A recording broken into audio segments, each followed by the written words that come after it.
नमस्कार दोस्तों, आजकल बहुत ज़ोर शोर से एयू स्मॉल फाइनेंस बैंक में अकाउंट ओपन हो रहे हैं और ख़ास करके जो यंग लोग हैं ना वही लोग ओपन कर रहे हैं। और यहीं पर बहुत से लोगों के क्वेश्चन इस प्रकार से रहते हैं कि हमने इस बैंक में अकाउंट ओपन कर लिया तो कहीं हमारा पैसा लेके बैंक भाग तो नहीं जाएगी, और क्या इस बैंक में कोई हिडन चार्जेस हैं या फिर नहीं है।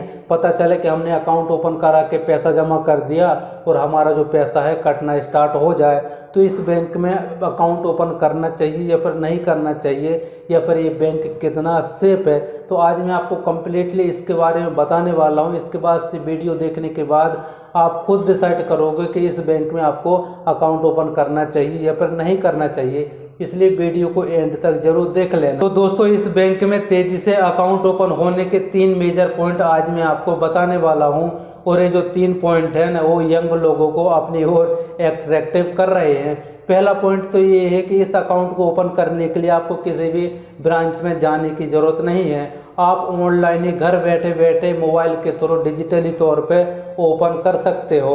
इसके बाद से वीडियो केवाईसी भी कंप्लीट करके आपका जो अकाउंट है वो ओपन हो जाएगा।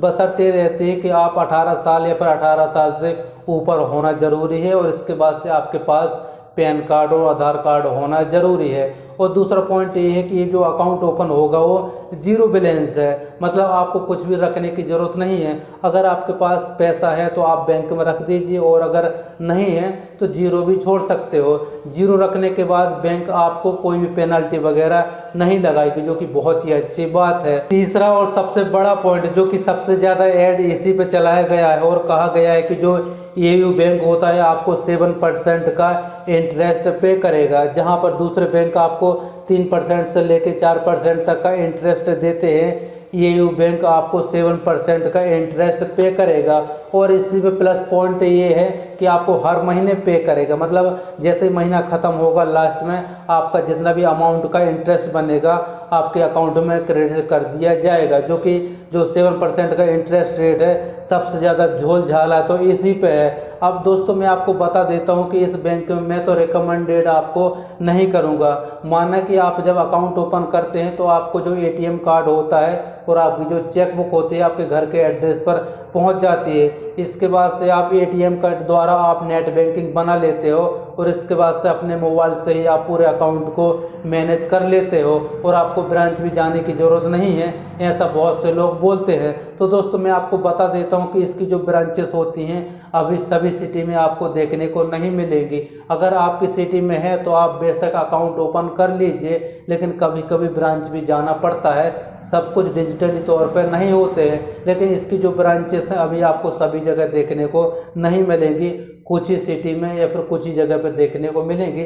धीरे धीरे ये फैल रहा है। तो दोस्तों, अभी एक क्वेश्चन मैं आपसे कर रहा हूँ कि जब इस बैंक की ब्रांचेस आपको सभी जगह देखने को नहीं मिल रही तो आप इस बैंक में अकाउंट ओपन क्यों किए जा रहे हो, किस लालच में किए जा रहे हो। तो फिर आपका आंसर वही रहता है कि ये जीरो बैलेंस अकाउंट होता है। इस अकाउंट को ओपन करने के लिए आपको कहीं पर भी जाने की ज़रूरत नहीं है, और सबसे बड़ा मेजर पॉइंट है कि ये 7% का इंटरेस्ट पे कर रहा है। तो दोस्तों, मैं आपको बता देता हूँ कि एसबीआई का जो इंस्टा प्लस सेविंग अकाउंट होता है वो भी ऑनलाइन ही ओपन हो रहा है। उस पर भी आपको कहीं जाने की ज़रूरत नहीं है, और आपकी जो वीडियो केवाईसी है वो वीडियो कॉल के माध्यम से कंप्लीटली हो जाती है, और ये जीरो बैलेंस है। आप उस पर कुछ भी नहीं रखोगे तो आपको कोई भी पेनल्टी वगैरह नहीं लगेगी। अब बात करते हैं इंटरेस्ट की, तो एसबीआई जो होता है वो आपको 3 से 4% का इंटरेस्ट पे करता है। मैं यहाँ पर एफडी की बात नहीं कर रहा हूँ, मैं यहाँ पर जनरल बैलेंस की बात कर रहा हूँ। एसबीआई आपको 3 से 4% पे करता है, और जो एयू बैंक होता है कहा जाता है कि 7% का पे करेगा, जो कि गलत है। ऐसा बिल्कुल भी नहीं है दोस्तों, आपको इसी के नाम पर चूना लगाया जा रहा है। अगर हम बात करें, अगर आप 25 लाख से लेकर और 1 करोड़ के नीचे रखते हो इस बैंक में, तब जाके आपको 7% का इंटरेस्ट देखने को मिल जाएगा।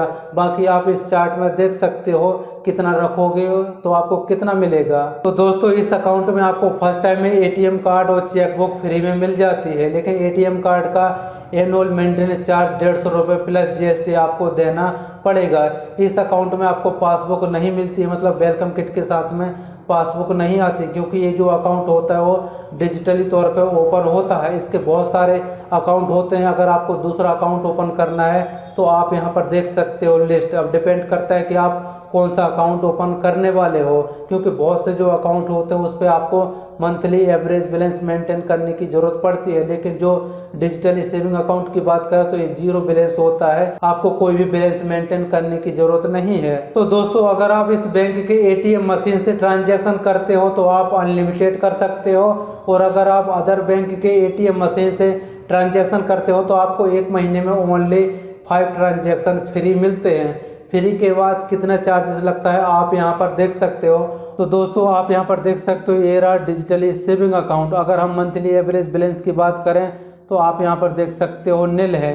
इसके बाद से इस अकाउंट में आपको किसी प्रकार का कोई भी बैलेंस मेंटेन करने की ज़रूरत नहीं है, मतलब उसका कोई भी चार्ज नहीं लगेगा। इसके बाद से हम नीचे की तरफ आते हैं, पूरी लिस्ट यहाँ पर देख सकते हो, इसका लिंक भी आपको डिस्क्रिप्शन में मिल जाएगा।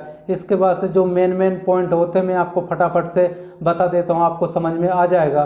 तो दोस्तों आप यहाँ पर देख सकते हो जो AU बैंक का ATM मशीन होती है, अगर आप अपने ATM कार्ड के थ्रू ट्रांजैक्शन करते हो तो आप अनलिमिटेड कर सकते हो। इसके बाद से AU बैंक की जितने भी ब्रांचेस होती हैं आप उन पर जाके और कैश निकलवा सकते हो। इसके बाद से बहुत से लोगों का क्वेश्चन ये भी रहता है कि जब हमारा ATM कार्ड आ जाएगा और हम UPI ID बना के हम ट्रांजैक्शन कर सकते हैं अनलिमिटेड या फिर नहीं कर सकते। तो जी हाँ आप कर सकते हो। यहाँ पर साफ साफ लिखा हुआ कि unlimited online payment RTGS NFT IMPS और UPI ID के थ्रू आप ट्रांजैक्शन कर सकते हो। तो दोस्तों एक और ज़रूरी पॉइंट ये है कि अगर आप अदर बैंक के ATM मशीन से ट्रांजैक्शन करते हो तो 1 महीने में आप फ्री 5 ट्रांजैक्शन ही कर पाओगे। तो दोस्तों एक और ज़रूरी पॉइंट यहाँ पर दे रखा है कि ये बैंक की जितने भी ब्रांचेस होती हैं आप उन पे जाके 1 महीने के अंदर आप फ्री में 1 लाख तक डिपॉजिट कर सकते हो, और 1 लाख के बाद अगर आप जितना भी डिपॉजिट करना चाहते हो तो आप कर सकते हो, लेकिन उसका चार्ज आपको देना पड़ेगा। कितना चार्ज लगेगा अभी मैं आपको थोड़ी देर में बताने वाला हूँ। तो दोस्तों आप यहाँ पर देख सकते हो ATM कार्ड आपको रुपये का प्लेटिनम मिलेगा। इसके बाद से ATM कार्ड का एनुअली फीस है 150 रुपये प्लस GST। इसके बाद से आप यहाँ पर देख सकते हो transaction eight other bank ATM with in India, मतलब इंडिया के अंदर अगर आप ट्रांजैक्शन करते हो तो आपको 5 फ्री ट्रांजैक्शन मिलते हैं 1 महीने में। इसके बाद से अगर आप छठा ट्रांजैक्शन करते हो तो आपको 20 रुपये पेमेंट करना पड़ेगा, मतलब फाइनेंशियल ट्रांजैक्शन करते हो तो आपको 20 रुपये पर ट्रांजैक्शन का चार्ज लगेगा। इसके बाद से अगर आप नॉन फाइनेंशियल ट्रांजैक्शन करते हो तो आपको 8 रुपये पर ट्रांजैक्शन के हिसाब से चार्ज लग जाएगा। अब आपके मन में एक क्वेश्चन हो सकता है कि नॉन फाइनेंशियल ट्रांजैक्शन क्या होते हैं।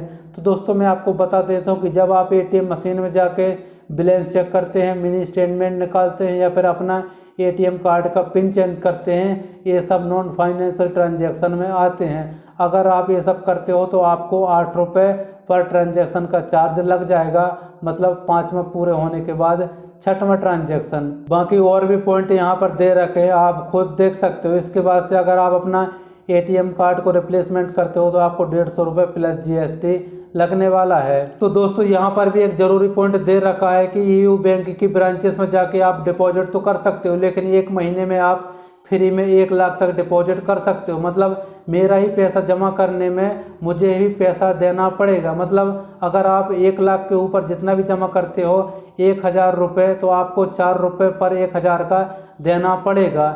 इसके बाद से यहाँ पर मिनिमम जो 50 रुपये दे रखा है, ये समझ में नहीं आया कि जब यहाँ पर 1000 का 4 रुपये लगने वाला है तो यहाँ पर 50 रुपये क्यों दे रखा है। तो हो सकता है कि कुछ लोग 1000 जमा करने के बाद 1050 जमा करें या फिर 1100 रुपये जमा करें, इस वजह से यहाँ पर मिनिमम चार्ज आपको 50 रुपये तो पे करना पड़ेगा। इसके बाद से जैसे जैसे आप 1000 करके बढ़ाते जाओगे उस प्रकार से आपको 1000 पे 4 रुपये करके और ये लोग काउंट करते जाएंगे, ऐसा हो सकता है। बाकी और भी ट्रांजैक्शन चार्ज यहाँ पर दे रखे हैं, आप खुद देख सकते हो। तो दोस्तों इस बैंक में चार्जेस तो बहुत सारे लगने वाले हैं, आप खुद यहाँ पर देख लीजिए, मैं आपको विस्तार से बता देता हूँ। इसके बाद से आप खुद डिसाइड करिए ये सब देखने के बाद कि आपको इस बैंक में अकाउंट ओपन करवाना है या फिर नहीं करवाना है।